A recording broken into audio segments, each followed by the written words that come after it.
We all know that there are some cities and neighborhoods that have a rich musical history and are synonymous with influential musical movements. Laurel Canyon's Freewheeling Society of Sex and Rock and Roll, located in the Hollywood Hills West District of Los Angeles, is an example of one such musical movement that continues to be remembered even today.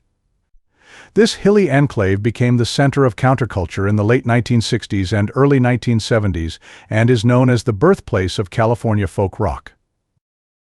In this video we will be answering a question that bothers many people to date: what exactly happened to Laurel Canyon's famously thriving community that led to its downfall? Let's take a journey through how the freewheeling community of musicians came to be, what changed, and how it ended. Laurel Canyon was a place that allowed one to discover who they were, to explore what life held without the constraints of a strictly controlled job in a regimented society.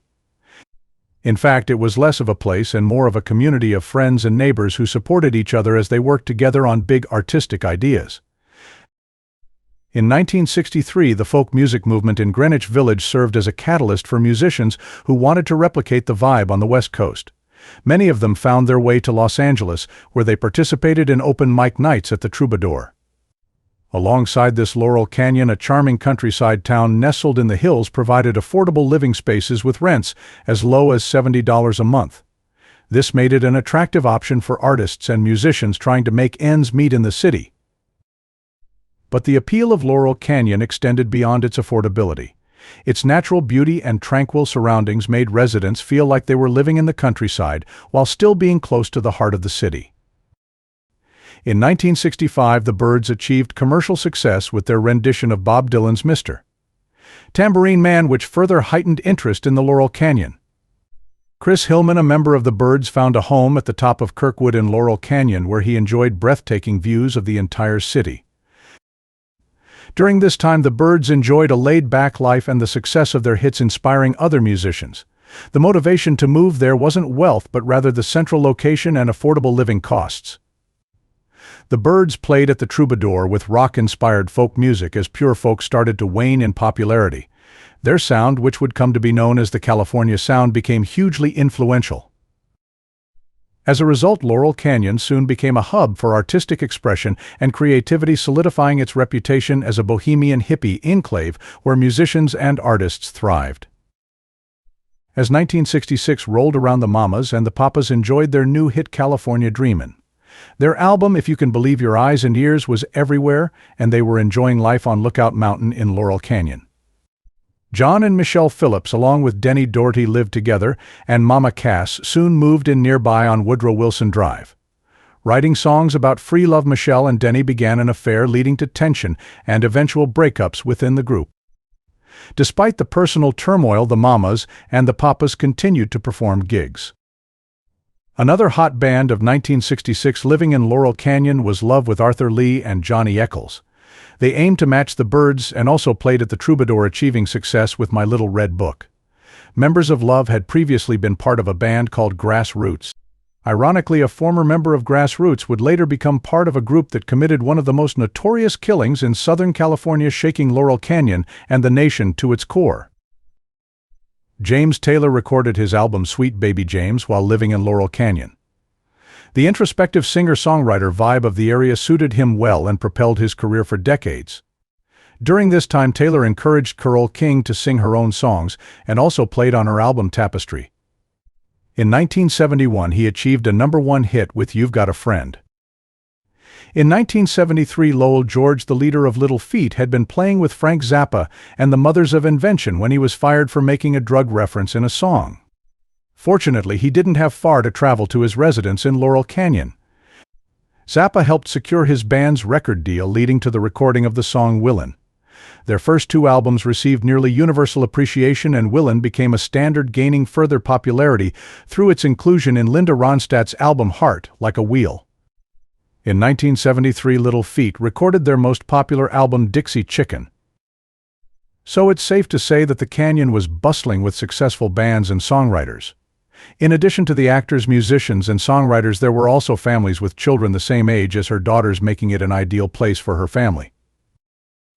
While living in Laurel Canyon, Carole King wrote her landmark album Tapestry. The album cover featuring King at a window with her cat was taken at her home there. Tapestry won 4 Grammy Awards, including Album of the Year and Song of the Year. It was recorded with 2 other Laurel Canyon musicians, James Taylor and Joni Mitchell. The cover photo, taken at King's home at 8815 Appian Way, Laurel Canyon, California, perfectly captured the effortless vibe of the 60s and 70s that defined the area.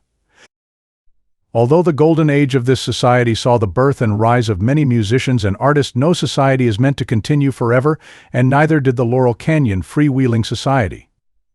There are many reasons that led to its eventual decline. None of these are solid facts, but mostly conspiracy theories and propositions that give us some sort of explanation for what happened and why.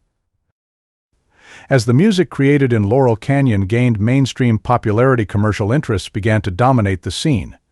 Record companies now wanted to capitalize on the success of folk rock, pushing artists to produce hits rather than experiment with new sounds. This shift towards commercialization diluted the original spirit of artistic freedom and collaboration. Moreover, the excessive use of drugs, initially seen as a means of expanding consciousness and creativity, eventually led to addiction and personal turmoil for many artists. This not only affected their personal lives but also disrupted the collaborative atmosphere that had defined the Laurel Canyon scene.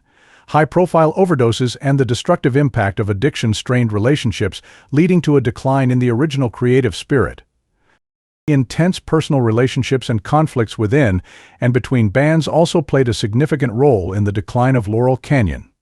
Bands like the Byrds and Buffalo Springfield experienced significant internal strife, causing key members to leave or pursue solo careers. These personal and professional splits fragmented the once cohesive community, leading to a loss of the collaborative and supportive environment that had nurtured the Laurel Canyon Music Society. Furthermore, the social and political climate of the late 1960s and early 1970s, marked by significant upheaval including the Vietnam War, the Civil Rights Movement, and political assassinations, also had a profound impact. The initial optimism and idealism of the counterculture gave way to disillusionment and cynicism, affecting the mood and outlook of the musicians and their work. This shift in the overall atmosphere influenced the music being created and contributed to the changing dynamics within the Laurel Canyon community. Additionally, the music landscape began to shift towards new genres and styles such as heavy metal, disco, and punk rock. These emerging trends attracted the attention of both audiences and artists, leading to a decline in the popularity of the folk rock sound that had characterized Laurel Canyon. The evolution of music tastes left the Laurel Canyon scene behind as artists and fans moved on to the next big thing, contributing to the eventual decline of this once vibrant music community. The music that emerged from the era of Laurel Canyon remains unparalleled. Today, Laurel Canyon is filled with multi-million-dollar homes, a stark contrast to the $70 rent that was common in 1965.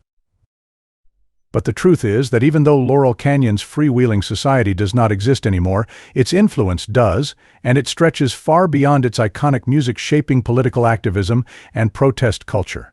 Songs like Ohio by Crosby, Stills, Nash Young became powerful anthems during the Vietnam War and the Nixon era, capturing the spirit of resistance and hope. This hilly neighborhood wasn't just a birthplace for folk rock, it was a cultural touchstone where music-fueled movements and voices of change echoed across the nation.